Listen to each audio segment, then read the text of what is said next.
സാവിത്രത്തിന്റെ ഒരു അപ്കമിങ് എപ്പിസോഡിലേക്ക് എല്ലാവർക്കും സ്വാഗതം.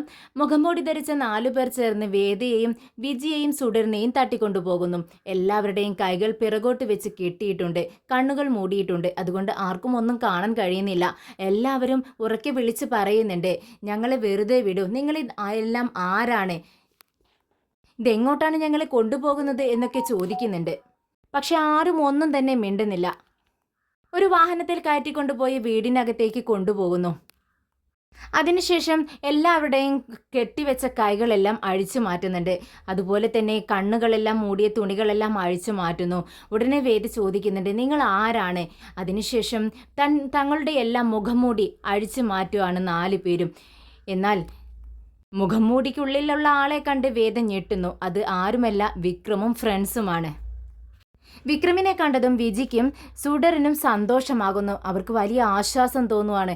എന്നാൽ വിക്രമിനെ കണ്ടതും നമ്മുടെ വേദയ്ക്ക് ദേഷ്യം വരികയാണ്. വേദ ചോദിക്കുന്നുണ്ട്, നീ എന്താണ് ചെയ്യുന്നത്? നീ എന്തിനാണ് ഞങ്ങളെ ഇങ്ങോട്ടേക്ക് കൊണ്ടുവന്നത്? എനിക്ക് ചെയ്തു തീർക്കാൻ ഒരുപാട് കാര്യങ്ങളുണ്ട്. പുറത്തു നടക്കുന്ന പ്രശ്നങ്ങളെല്ലാം നിനക്കറിയാവുന്നതല്ലേ? ഞാൻ അവിടെയില്ലെങ്കിൽ പ്രശ്നങ്ങൾ വളരെ വഷളാവത്തേയുള്ളൂ. അതുകൊണ്ട് എനിക്ക് എത്രയും പെട്ടെന്ന് തന്നെ പുറത്തു പോകണം. നീ എത്രയും പെട്ടെന്ന് എന്നെ അവിടെ എത്തിക്കണമെന്ന് പറയുന്നു. എന്നാൽ ഉടനെ തന്നെ വിക്രം പറയുന്നുണ്ട്, ഇല്ല, പറ്റത്തില്ല. എന്നാൽ വേദയുടെ ദേഷ്യം കണ്ട് മോള് ചിരിയോടുകൂടി ചോദിക്കുന്നുണ്ട്, എന്തിനാ വേദ നീ ഇങ്ങനെ ദേഷ്യപ്പെടുന്നത്? ദേഷ്യപ്പെടേണ്ട ആവശ്യമില്ല. നമ്മുടെ സിംബ പാവമല്ലേ? സിംബ ഒരു തമാശയ്ക്കായിരിക്കും നമ്മളെ ഇങ്ങോട്ടേക്ക് കടത്തിക്കൊണ്ടു വന്നിരിക്കുന്നത്, അല്ലേ സിംബ എന്ന് ചോദിക്കുന്നു. എന്തിനാ സിംബ ഞങ്ങളെ കടത്തിക്കൊണ്ടുവന്നതെന്ന് മോള് ചോദിക്കുന്നുണ്ട്. ഉടനെ തന്നെ വിക്രം പറയുന്നുണ്ട്, മോളെ, ഞാനൊരു കാര്യം ചെയ്യണമെങ്കിൽ അതിന് പിറകിൽ വ്യക്തമായ ഒരു കാരണം ഉണ്ടായിരിക്കും. അതിന് നിനക്കറിയാവുന്നതല്ലേ?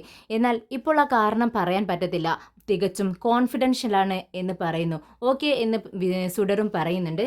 എന്നാൽ ഇത് കേട്ട് വേദ പറയുന്നുണ്ട്, ദേ, കാരണം ചോദിക്കുമ്പോൾ നിനക്ക് പറയാൻ കഴിയുന്നില്ല. പിന്നെ എന്തിനാണ് നീ ഞങ്ങളെ ഇവിടെ അടച്ചു വെച്ചിരിക്കുന്നത്? എത്രയും പെട്ടെന്ന് തന്നെ ഞങ്ങളെ പുറത്തു വിടണം. ഇതിൻ്റെ പ്രത്യാഘാതം എന്താണെന്ന് നിനക്ക് അറിയാഞ്ഞിട്ടാണ്. നിനക്കിത് വലിയൊരു പ്രശ്നമായി തീരും. ഇല്ല വേദ, ഇപ്പോൾ ഈ സാഹചര്യത്തിൽ നിന്നെ പുറത്തു വിടാൻ കഴിയില്ല. അതുകൊണ്ടാണ് നിനക്ക് കൂട്ടായി വിജിഎമ്മയും സുഡറിനെയും കൂടെ ഞാൻ ഇങ്ങോട്ടേക്ക് കൊണ്ടുവന്നത്. നിങ്ങളെല്ലാവരും ഇവിടെ റിലാക്സായി ജോളിയായി താമസിക്കണം. എന്ത് പൊട്ടത്തരമാടാ നീ പറയുന്നത്? എന്നോട് ജോളിയായിട്ട് ഇരിക്കാനോ? പുറത്ത് നടക്കുന്ന പ്രശ്നങ്ങളെക്കുറിച്ച് നിനക്ക് അറിയാവുന്നതല്ലേ? പുറത്ത് ഇത്രയും മാത്രം പ്രശ്നങ്ങൾ നടക്കുമ്പോൾ ഞാൻ എങ്ങനെ ഇവിടെ സന്തോഷത്തിലിരിക്കും? നീ എന്തൊക്കെയാണ് പറയുന്നത്? എന്നെ വെറുതെ വിട്ടില്ലെങ്കിൽ നിങ്ങളെല്ലാം അടിച്ചൊതുക്കി എനിക്ക് ഇവിടെ നിന്നും പോവേണ്ടി വരുമെന്ന് വേദ പറയുന്നുണ്ട്. വേദയുടെ ടെൻഷൻ കണ്ട് വിജി ചോദിക്കുന്നുണ്ട്, എന്തിനാ വേദ നീ ഇങ്ങനെ ടെൻഷൻ അടിക്കുന്നത്? ഇത് നമ്മുടെ വിക്രമല്ലേ, ഒരു പ്രശ്നവും ഉണ്ടാവില്ല. വിക്രമിനെ നമുക്ക് അറിയാവുന്നതല്ലേ എന്ന് ചോദിക്കുന്ന സമയത്ത് വേദ പറയുന്നുണ്ട്, നമ്മുടെ വിക്രമോ? അല്ല, ഇത് നമ്മുടേതല്ല. ഇവൻ്റെ സ്വഭാവം നിങ്ങൾക്ക് അറിയാഞ്ഞിട്ടാ. ഇവനെ തനി റൗഡിയാണ്, അതുകൊണ്ടാണ് ഇങ്ങനെയെല്ലാം ചെയ്യുന്നത്. പുറത്ത് ഇത്രമാത്രം പ്രശ്നങ്ങൾ നടക്കുമ്പോൾ ഞാൻ അവിടെ ഇല്ലെങ്കിൽ ആകെ പ്രശ്നമാവും. വേദ, നീ എന്ത് പറഞ്ഞിട്ടും ഒരു കാര്യവുമില്ല. ഞാൻ ഉദ്ദേശിച്ച കാര്യം നടന്നതിന് ശേഷം മാത്രമേ നിന്നെ ഞാൻ ഇവിടെ നിന്നും പുറത്തേക്ക് വിടുകയുള്ളൂ. അതുവരെയും നീ റിലാക്സായി ഈ വീട്ടിനുള്ളിൽ താമസിക്കണം. നീ എന്ത് വിചാരിച്ചു? നീ പറയുന്നത് പോലെ നീ എല്ലാം അനുസരിച്ച് ജീവിക്കുന്നവളാണ് ഞാനെന്നോ? അതിനെന്നെ കൊണ്ട് പറ്റത്തില്ല. നീ എന്നെ ഇവിടെ പിടിച്ചു വെക്കുകയാണെങ്കിൽ അതിൽ നിന്നും എങ്ങനെ രക്ഷപ്പെടണമെന്ന് എനിക്കും അറിയാം. ഓഹോ, അങ്ങനെയാണെങ്കിൽ നീ ഇതിനകത്ത് കിടക്ക്. ഇവർ രണ്ടുപേരും പുറത്തു നിൽക്കട്ടെ എന്നിങ്ങനെ വിജിയോടും സുഡറിനോടുമായി പറയുന്നു. ഇത് കേട്ടതും വേദ പറയുന്നുണ്ട്, ചേച്ചി, നിങ്ങൾ എന്നെ വിട്ടു പോവുമോ? എന്നെ തനിച്ചാക്കി പോവുമോ എന്ന് ചോദിക്കുകയാണ്. ഇത് കേട്ടതും വിജി വിക്രമിനോടായി പറയുന്നുണ്ട്, വിക്രം, സോറി വിക്രം, വേദയെ തനിച്ചാക്കി ഞങ്ങൾ ഈ റൂമിൽ നിന്നും പുറത്തേക്ക് പോകുന്നില്ല. ഞങ്ങൾക്കതിന് കഴിയില്ല. ഇത് കേട്ടതും വിക്രം സുഡറിനോടായി ചോദിക്കുന്നുണ്ട്, മോളെ, നീ എന്ത് പറയുന്നു? നീ പുറത്തേക്ക് ഇറങ്ങുന്നുണ്ടോ? ഇത് കേട്ടതും സുഡർ പറയുന്നുണ്ട്, ഇല്ല സിംബ, എനിക്കും പുറത്തേക്ക് പോകണ്ട. ഞാൻ വിജയമ്മയുടെയും വേദയുടെയും കൂടെ ഇരിക്കുന്നു. ഇത് കേട്ടതും വിക്രം പറയുന്നുണ്ട്, ഓഹോ, അങ്ങനെയാണോ? എങ്കിൽ ശരി, നിങ്ങൾ രണ്ടുപേരും ഈ ലൂസിനോടൊപ്പം ഇവിടെ തന്നെ ഇരിക്കെ. എനിക്കൊന്നും ചെയ്യാൻ കഴിയില്ല. എന്ത്? നീ എന്നെ എന്താ വിളിച്ചത്? ലൂസ് എന്നോ? നീ എന്താ എന്നെ വിളിച്ചതെന്നിങ്ങനെ ദേഷ്യത്തോടെ വിക്രമിന് നേരെ ആക്രോശിക്കുന്നുണ്ട് കേട്ടോ വേദ. ശരി, നീ ഇവിടെ കിടക്ക്. എന്നാൽ വിജയമ്മ, നിങ്ങൾക്കും സുഡർ മോൾക്കും എപ്പോൾ വേണമെങ്കിലും ഈ റൂമിൽ നിന്നും പുറത്തേക്ക് പോവുകയോ അകത്തേക്ക് വരികയോ ഒക്കെ ചെയ്യാം. പക്ഷേ ഈ ലൂസിനുണ്ടല്ലോ, ഈ ലൂസിന് അതിനൊന്നും പറ്റത്തില്ല. നീ ഇവിടെ കിടന്നേ പറ്റത്തുള്ളൂ. ഇത് കേട്ടതും വേദ പറയുന്നുണ്ട്, നിന്നോട് ഞാൻ പറഞ്ഞു എന്നെ ലൂസ് എന്ന് വിളിക്കരുത്. നീ നോക്കിക്കോ, ഞങ്ങൾ ഇവിടെ നിന്നും രക്ഷപ്പെട്ട് പുറത്തു പോകും, നിന്നെ കാണിച്ചു തരാമെന്ന് പറയുന്നു. ശരി, നീ എന്താന്ന് വെച്ചാൽ ഇവിടെ കിടന്ന് കാണിക്കേ. എന്തായാലും എനിക്ക് നിൽക്കാൻ സമയമില്ല, രാജേട്ട എല്ലാവരെയും ശ്രദ്ധിച്ചോളണം എന്ന് പറഞ്ഞുകൊണ്ട് വിക്രം അവിടെ നിന്നും പുറത്തേക്ക് ഇറങ്ങുന്നുണ്ട്. വിക്രം ഫ്രണ്ട്സിനോടായി പറയുന്നുണ്ട്, നിങ്ങൾ ഇവരെ എല്ലാവരും ഭദ്രമായി നോക്കിക്കൊള്ളണം, എല്ലാവർക്കും ഭക്ഷണം വാങ്ങിച്ചു കൊടുക്കണം, വീടെല്ലാം ക്ലീൻ ആക്കി വെക്കണം എന്ന് പറഞ്ഞുകൊണ്ട് വിക്രം അവിടെ നിന്നും പോകുന്നുണ്ട്. കപിലിൻ്റെ അടുത്തേക്ക് പത്രക്കാർ വരുന്നുണ്ട്. ഞങ്ങൾ വളരെ ടെൻഷനിലിരിക്കുന്ന സമയത്താണ് നിങ്ങൾ വന്നിരിക്കുന്നത്, എന്തിനാണ് വന്നതെന്ന് ചോദിക്കുന്ന കപിലൻ. അതിലൊരാൾ പറയുന്നുണ്ട്, ഞങ്ങൾക്ക് മേഡത്തെ കാണണം, കളക്ടർ മേഡത്തെ കാണണം. മേഡത്തെ വിളിച്ചു, പക്ഷേ കിട്ടുന്നില്ല, നോട്ട് അവൈലബിൾ എന്ന് പറയുന്നു. കുറച്ച് സമയം കഴിഞ്ഞ് വിളിച്ചതും സ്വിച്ച് ഓഫ് എന്ന് പറയുന്നു. മേഡത്തിൻ്റെ പേഴ്സണൽ നമ്പർ ഞങ്ങൾക്ക് തന്നിട്ടുണ്ടായിരുന്നു, അതിലേക്കാണ് ഞങ്ങൾ വിളിച്ചതെന്ന് പറയുന്നുണ്ട്. വേദിയുടെ നമ്പർ എടുത്ത് ടെലിഫോൺ നമ്പർ എടുത്ത് സാറിന് കപിലിന് കാണിച്ചു കൊടുക്കുന്നുണ്ട്. ഇതല്ലേ നമ്പർ എന്ന് ചോദിക്കുന്നു. അതെ എന്ന് കപിലിനും പറയുന്നുണ്ട്. എന്നാൽ സർ, ഇതിലേക്ക് വിളിച്ചിട്ട് മേഡത്തെ കിട്ടുന്നില്ല, മേഡം എന്നെ ഒരു അർജൻറ്റ് കാര്യം ഏൽപ്പിച്ചിട്ടുണ്ടായിരുന്നു, മേഡത്തിൻ്റെ പ്രൊഫഷനെയും താണ്ടിക്കൊണ്ട് വേറൊരു കാര്യമാണ് എന്നെ ഏൽപ്പിച്ചിട്ടുണ്ടായിരുന്നത്, മേഡം പറഞ്ഞ ജോലി ഞാൻ ചെയ്തിട്ടുണ്ട്, പക്ഷേ അതിൻ്റെ റിസൾട്ട് പറയാനായിട്ട് വരുമ്പോഴേക്കും മേഡത്തെ കാണുന്നില്ല, മേഡത്തിൻ്റെ ഫോണിലേക്ക് വിളിച്ചിട്ട് കിട്ടുന്നുമില്ല. സർ പ്ലീസ് സർ, എനിക്ക് മേഡത്തെ അത്യാവശ്യമായി കാണണമെന്ന് പറയുന്നുണ്ട്. എന്നാൽ കപിലൻ പറയുന്നുണ്ട്, ഇല്ല, മേഡത്തെ ഇപ്പോൾ കാണാൻ പറ്റത്തില്ല, ഒരു അർജൻറ്റ് മീറ്റിങ്ങിലാണ്. പെട്ടെന്ന് പെൺകുട്ടി തൻ്റെ ബാഗിൽ നിന്നും ഒരു കവർ എടുത്ത് കപിലിന് നേരെ നീട്ടുന്നുണ്ട്. കപിലൻ അത് വാങ്ങിച്ച് മണത്ത് നോക്കുവാണ്. അപ്പോഴാണ് അത് മയക്കുമരുന്നാണെന്ന് കപിലിന് മനസ്സിലാവുന്നുണ്ട്.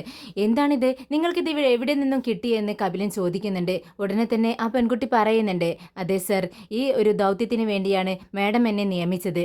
ഇത് ഞാൻ സ്കൂൾ കുട്ടികൾക്ക് മയക്കുമരുന്ന് വിൽക്കുന്ന സ്ഥലമുണ്ട്, അവിടെ നിന്നും വാങ്ങിച്ചതാണ്. പുറത്ത് ഇതിന് 1000 രൂപയുണ്ടെന്ന് പറയുന്നു, പക്ഷേ കുട്ടികൾക്ക് ഇവർ കൊടുക്കുന്നത് വെറും 200 രൂപയ്ക്കാണ് സർ. സ്കൂൾ കുട്ടികൾക്കെല്ലാം തന്നെ ഇത് വളരെ ലഭ്യമാണ് സർ. എന്തായാലും മാഡം ഇത് എന്നോട് കണ്ടുപിടിക്കാൻ വേണ്ടി പറഞ്ഞിട്ടുണ്ടായിരുന്നു. ഇത് കേട്ടതും കപിലൻ ആകെ ധരിച്ചിരുന്നു പോവുകയാണ്. വീണ്ടും കപിലൻ പറയുന്നുണ്ട്, മാഡം പിന്നീട് എന്തൊക്കെയാണ് നിങ്ങളോട് പറഞ്ഞത്? ഉടനെ തന്നെ പെൺകുട്ടി പറയുന്നുണ്ട്, മാഡം എന്നോട് ഇത് വാങ്ങിച്ചിട്ട് വരാനാണ് പറഞ്ഞത്, പിന്നീട് ഉള്ള കാര്യങ്ങൾ പിന്നീട് നോക്കാമെന്ന് പറഞ്ഞു. പക്ഷേ അത് പറയാനായി വന്നപ്പോഴേക്കും മാഡം അൺഅവൈലബിൾ ആയിപ്പോയി. ഉടനെ തന്നെ കപിലൻ പറയുന്നുണ്ട്, ശരി, ഇവരെ കണ്ടുപിടിക്കാൻ വേണ്ടി ഞങ്ങളെ സഹായിക്കണം. ഇതിന് പിറകിൽ വലിയ ഡീലേഴ്സ് ഉണ്ടായിരിക്കും, പക്ഷേ അത് കണ്ടുപിടിക്കുമ്പോഴേക്കും നിങ്ങൾ തനിയെ പോകുന്ന സമയത്ത് ഒട്ടും സേഫ് അല്ല, അതുകൊണ്ട് കുറച്ച് പ്രൊട്ടക്ഷൻ നിങ്ങൾക്ക് തരേണ്ടതായിട്ടുണ്ട്. എന്തായാലും അതെല്ലാം ഏർപ്പാടാക്കിയതിന് ശേഷം ഞാൻ നിങ്ങളെ വിളിക്കാം എന്ന് പറഞ്ഞുകൊണ്ട് ആ പെൺകുട്ടി അവിടെ നിന്നും പറഞ്ഞയക്കുന്നുണ്ട് കപിലൻ. ഈ സമയം വിക്രമും ഫ്രണ്ട്സും വളരെ ജോലി തിരക്കിലാണ്, എല്ലാവർക്കുമുള്ള ഭക്ഷണം ഉണ്ടാക്കുന്ന തിരക്കിലാണ്. എന്നാൽ ഇതെല്ലാം വിജിയും സുഡറും ഒക്കെ നോക്കി നിൽക്കുകയാണ്. എന്നാൽ വിക്രം കിച്ചണിൽ ഓരോ ജോലി ചെയ്തുകൊണ്ടിരിക്കുന്നു. രാജേട്ടനും ഫ്രണ്ട്സും വിക്രമിനെ സഹായിച്ചുകൊണ്ടിരിക്കുകയാണ്. ഇതൊക്കെ കണ്ടുകൊണ്ട് വിജി ചോദിക്കുന്നുണ്ട്, എന്താ രാജേട്ടാ, എന്തുണ്ടാക്കാനാണ് നിങ്ങൾ ഇതെല്ലാം ഈ വെജിറ്റബിൾസ് എല്ലാം കട്ട് ചെയ്യുന്നത്? ഇത് കേട്ട് രാജേട്ടൻ പറയുന്നുണ്ട്, നമുക്കെല്ലാം ഉള്ള ഭക്ഷണം ഉണ്ടാക്കാണ് വിക്രമാണ് ഉണ്ടാക്കുന്നത് എന്ന് പറയുന്നു. എന്നാൽ വേദയ്ക്ക് ഇതൊക്കെ കണ്ടിട്ട് ദേഷ്യമാണ് വരുന്നത്. വേദ വിളിച്ചു ചോദിക്കുന്നുണ്ട്, എന്താ നിങ്ങൾ ഇവിടെ ചെയ്യുന്നത്, എന്നെ പുറത്തേക്ക് വിട് എന്ന് പറയുന്നുണ്ട്. എന്നാൽ വിക്രം ഒന്നും മിണ്ടുന്നില്ല. എന്നാൽ രാജേട്ടൻ പറയുന്നുണ്ട്, വേദേ, നീ എന്ത് പറഞ്ഞിട്ടും കാര്യമില്ല, വിക്രം പാചകം ചെയ്യുന്ന സമയത്ത് മിണ്ടത്തില്ല, സംസാരിക്കത്തില്ല എന്ന് പറയുന്നു. എന്നാൽ രാജേട്ടനും ഫ്രണ്ട്സും വെജിറ്റബിൾസൊക്കെ കട്ട് ചെയ്യുന്ന സമയത്ത് വിജി അവിടെ റൂമിൽ ഇരുന്നു കൊണ്ട് തന്നെ ഓരോ ഉപദേശങ്ങളൊക്കെ കൊടുക്കുന്നുണ്ട്. അതനുസരിച്ച് അവരെല്ലാം ചെറുതും വലുതുമായിട്ടുമൊക്കെ വെജിറ്റബിൾസ് കട്ട് ചെയ്തുകൊണ്ടിരിക്കുകയാണ്. അതിനിടയിൽ വിക്രം അനിയൻകുട്ടനോട് പറയുന്നുണ്ട്, അനിയൻകുട്ട, അവർക്ക് 3 പേർക്കും ചായ വേണമോ എന്ന് ചോദിച്ചിട്ട് വാ. ഇത് കേട്ടതും അനിയൻകുട്ടൻ റൂമിലേക്ക് പോകുന്നുണ്ട്.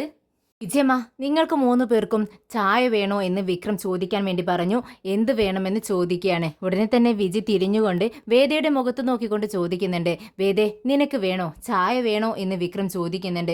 ഉടനെ തന്നെ വേദ ദേഷ്യത്തോടെ പറയുന്നുണ്ട്, എനിക്ക് അവൻ്റെ കൈകൊണ്ട് തരുന്ന ഒരു പച്ച വെള്ളം പോലും വേണ്ട, ഞാൻ കുടിക്കത്തില്ല എന്ന് പറയുന്നു. ഉടനെ തന്നെ സുഡർ പറയുന്നുണ്ട്, അതേ ചേട്ടാ, എനിക്ക് ഒരു ഗ്ലാസ് പാല് വേണം. എന്നാൽ വിജി പറയുന്നുണ്ട്, എനിക്ക് ഒരു കപ്പ് കോഫി വേണം എന്നും പറയുന്നു.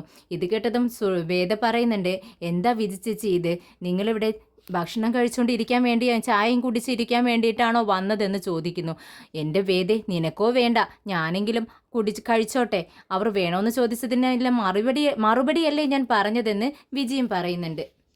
അങ്ങനെ ഭക്ഷണമെല്ലാം അല്പസമയത്തിനുള്ളിൽ വിക്രമും ഫ്രണ്ട്സും റെഡിയാക്കിയതിനു ശേഷം എടുത്തുകൊണ്ട് വരുന്നുണ്ട്. അതിനുശേഷം എല്ലാവരും വരൂ, വിജയമ്മ, സുഡർ, വേദ എല്ലാവരും വാ, നമുക്ക് ഒരുമിച്ചിരുന്ന് കഴിക്കാമെന്ന് വിക്രം പറയുന്നു.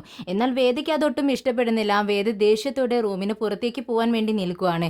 അപ്പോൾ വിക്രം പറയുന്നുണ്ട്, ദേ 2-3 ഗോഡ്സ് നമ്മുടെ റൂമിന് പുറത്ത് നിൽക്കുന്നുണ്ട്. വേദ, വെറുതെ നീ പുറത്തേക്ക് പോകാൻ നിൽക്കണ്ട എന്ന് പറയുന്നു. ഇത് കേട്ടതും വേദ കൂസലില്ലാതെ, എൻ്റെ കാര്യം എനിക്ക് നോക്കാൻ അറിയാം, നീ അന്വേഷിക്കേണ്ട ആവശ്യമില്ല എന്ന് പറഞ്ഞുകൊണ്ട് വേദ പുറത്തേക്ക് ഇറങ്ങുവാണ്. പെട്ടെന്ന് വിക്രം ഒരു സൗണ്ട് ഉണ്ടാക്കിയതിന് ശേഷം അത് കേട്ടുകൊണ്ട് തന്നെ പുറത്തു നിന്നും 2-3 ഡോഗ്സ് ഓടി വരുവാണ്. ഇത് കണ്ടതും വേദയ്ക്ക് പേടിയായി വേദ അകത്തേക്ക് തന്നെ ഓടി വരുവാണ്. എന്താ വേദ, നീ പുറത്തേക്ക് പോകുന്നില്ലേ? ധൈര്യമായിട്ട് പോ, നീ ഭയങ്കര ധൈര്യശാലിയാണെന്നല്ലേ പറഞ്ഞത്, എന്ത് പറ്റി നീ അകത്തേക്ക് ഓടി വരുന്നു എന്നൊക്കെ പറഞ്ഞുകൊണ്ട് വിക്രം കളിയാക്കുന്നു. എന്നാൽ ദേഷ്യം സഹിക്കാൻ കഴിയുന്നില്ല വേദയ്ക്ക്. വേദ ദേഷ്യത്തോടെ അവിടെ ഇരിക്കുകയാണ്. എന്നാൽ വളരെ സ്വാദോടുകൂടി എല്ലാവരും ഭക്ഷണം കഴിക്കുന്നത് കാണുമ്പോൾ വേദയ്ക്ക് സഹിക്കാൻ കഴിയുന്നില്ല. ഇടം കണ്ടിട്ട് ഇടക്ക് അവർ ഭക്ഷണം കഴിക്കുന്നതൊക്കെ നോക്കിയിരിക്കുന്നുണ്ട്. എന്നാൽ വിക്രം വേദയെ ചൂണ്ടിപ്പിടിപ്പിക്കാനായി ഓരോന്നിങ്ങനെ പറഞ്ഞുകൊണ്ടിരിക്കുകയാണ്. ഇത് കേട്ട് വിജയും പറയുന്നുണ്ട്, വിക്രം, നീ എന്ത് പറഞ്ഞിട്ടും കാര്യമില്ല. വേദ ഒരു തീരുമാനം എടുത്തു കഴിഞ്ഞാൽ, അതായത് ഒരു ശപഥം എടുത്തു കഴിഞ്ഞാൽ ആ തീരുമാനത്തിൽ നിന്നും പിന്നീട് അവൻ മാറത്തേയില്ല. ഭക്ഷണം നിന്റെ കൈകൊണ്ട് ഭക്ഷണമോ വെള്ളമോ കഴിക്കില്ല എന്നാണ് അവൾ ശപഥം എടുത്തിരിക്കുന്നത്. അതുകൊണ്ട് അവളെ നിർബന്ധിക്കണം, നീ ഇങ്ങനെ കളിയാക്കിയിട്ട് കാര്യമൊന്നുമില്ല എന്നിങ്ങനെ വിജയും പറയുന്നുണ്ട്. ഓഹോ, അങ്ങനെയാണോ? എങ്കിൽ ശരി, ഞാൻ ഒന്നും പറയുന്നില്ല വിജി ചേച്ചി, അവരുടെ ശപഥം അവർ നിറവേറ്റട്ടെ എന്നിങ്ങനെ വിക്രമും പറയുന്നുണ്ട്. എന്നാൽ എല്ലാവരും ഇങ്ങനെ സ്വാദോടുകൂടി ഇങ്ങനെ ഭക്ഷണം കഴിക്കുന്നത് കാണുമ്പോൾ വളരെ വിശപ്പുള്ളത് കൊണ്ട് തന്നെ വേദയ്ക്ക് സഹിക്കാൻ കഴിയുന്നില്ല. വേദ പെട്ടെന്ന് എഴുന്നേറ്റ് അവർ വട്ടളഞ്ഞിരുന്ന് ഭക്ഷണം കഴിക്കുകയാണ്. എല്ലാവരും അവരുടെ അടുത്തേക്ക് ചെല്ലുകയാണ് വേദ. പെട്ടെന്ന് അവിടെ ഇരിക്കുകയാണ്. എന്ത് പറ്റി എന്ന് വിക്രം ചോദിക്കുന്നുണ്ട്. എന്ത് പറ്റിയെന്നോ? എന്നെ തട്ടിക്കൊണ്ട് നീ വന്ന് ഇവിടെ അടച്ചിട്ടിരിക്കുന്നത് നീയല്ലേ, അതുകൊണ്ട് തന്നെ എനിക്ക് ഭക്ഷണം തരേണ്ട ഉത്തരവാദിത്വവും നിനക്കുണ്ട് എന്ന് പറഞ്ഞുകൊണ്ട് വേദ പ്ലേറ്റ് എടുത്ത് കയ്യിൽ വെച്ചുകൊണ്ടിരിക്കുകയാണ്. ഉടനെ തന്നെ വിക്രം പറയുന്നുണ്ട്, ഓ അങ്ങനെയാണോ, അപ്പോൾ ശപഥത്തിൽ നിന്നൊക്കെ പിന്മാറിയോ എന്ന് ചോദിച്ചുകൊണ്ട് വിക്രം പെട്ടെന്ന് തന്നെ വേദയുടെ പ്ലേറ്റിലേക്ക് ചോറെല്ലാം വിളമ്പി കൊടുക്കുന്നുണ്ട്. അത് വളരെ ആസ്വദിച്ച് വേദ കഴിക്കുന്നു. ഇതിനിടയിൽ വിജി ചോദിക്കുന്നുണ്ട്, വേദേ, എങ്ങനെയുണ്ട് വിക്രം വെച്ച് വിളമ്പിയ ഭക്ഷണം? വളരെ സ്വാദുണ്ട് അല്ലേ എന്ന് ചോദിക്കുകയാണ്. ഉണ്ട് എന്നിങ്ങനെ പറയുന്നു വേദ. അങ്ങനെ ഭക്ഷണം കഴിച്ചതിന് ശേഷം വിക്രം ഫ്രണ്ട്സിനോടായി പറയുന്നുണ്ട്, ഒരു 4 ആനയെ വളർത്തുന്നത് ഇത്രയും പ്രശ്നമില്ല, പക്ഷേ ഈ വേദയെ ഇവിടെ അടച്ചു വെക്കുന്നത് വളരെ ബുദ്ധിമുട്ട് പിടിച്ച ഒരു പ്രശ്നം തന്നെയാണ് രാജേട്ട എന്നിങ്ങനെ പറയുകയാണ് വിക്രം. അതിനുശേഷം വിക്രം രാജേട്ടനോട് ചോദിക്കുന്നുണ്ട്, അല്ല ഞാൻ നിങ്ങളെ ഒരു ജോലി ഏൽപ്പിച്ചിരുന്നില്ലേ, അത് ചെയ്തു തീർത്തോ എന്ന് ചോദിക്കുന്നു. ഉടനെ തന്നെ ഒരു പേപ്പർ എടുത്ത് രാജേട്ടൻ വിക്രമിനെ കാണിക്കുന്നുണ്ട്. ഉടനെ തന്നെ വിക്രം അത് നോക്കുകയാണ്. എന്നിട്ട് പറയുന്നുണ്ട്, ഈ 4 പെൺകുട്ടികളെ മാത്രമാണോ അവൻ തട്ടിക്കൊണ്ട് പോയത് എന്ന് ചോദിക്കുന്നു. അതെ, ഇത് പാവപ്പെട്ട വീട്ടിലെ പെൺകുട്ടികളാണോ അതോ പണക്കാരി കുട്ടികളാണോ എന്ന് വിക്രം ചോദിക്കുന്നുണ്ട്. ഉടനെ രാജേട്ടൻ പറയുന്നുണ്ട്, ഇതെല്ലാം പാവപ്പെട്ട വീട്ടിലെ കുട്ടികളാണ്. ഇത് കേട്ടതും വിക്രമും പറയുന്നുണ്ട്, അവൻ എന്തിനു വേണ്ടിയാണ് ഇത് ചെയ്യുന്നതെന്ന് മനസ്സിലാവുന്നില്ല. തട്ടിക്കൊണ്ടുപോയി പണം ആവശ്യപ്പെടുകയാണെങ്കിൽ നമുക്ക് അതിനു വേണ്ടിയാണ് ഇവൻ ഇതെല്ലാം ചെയ്യുന്നതെന്ന് പറയാമായിരുന്നു. പക്ഷേ പാരൻസിനെ ആരെയും തന്നെ ആരും ഇൻഫോം ചെയ്തിട്ടില്ല. അങ്ങനെ ഒരു ആവശ്യവും ആരും തന്നെ ഉന്നയിച്ചിട്ടുമില്ല. പിന്നെ എന്തിനാണ് ഈ പെൺകുട്ടികളെ ഇവൻ കൊണ്ടുപോയിരിക്കുന്നതെന്ന് അറിയുന്നില്ല. എന്തായാലും അവരുടെ ജീവനെ അവരുടെ കയ്യിൽ ഇരിക്കുന്നിടത്തോളം കാലം ആപത്ത് തന്നെയാണെന്ന് വിക്രം പറയുന്നുണ്ട്.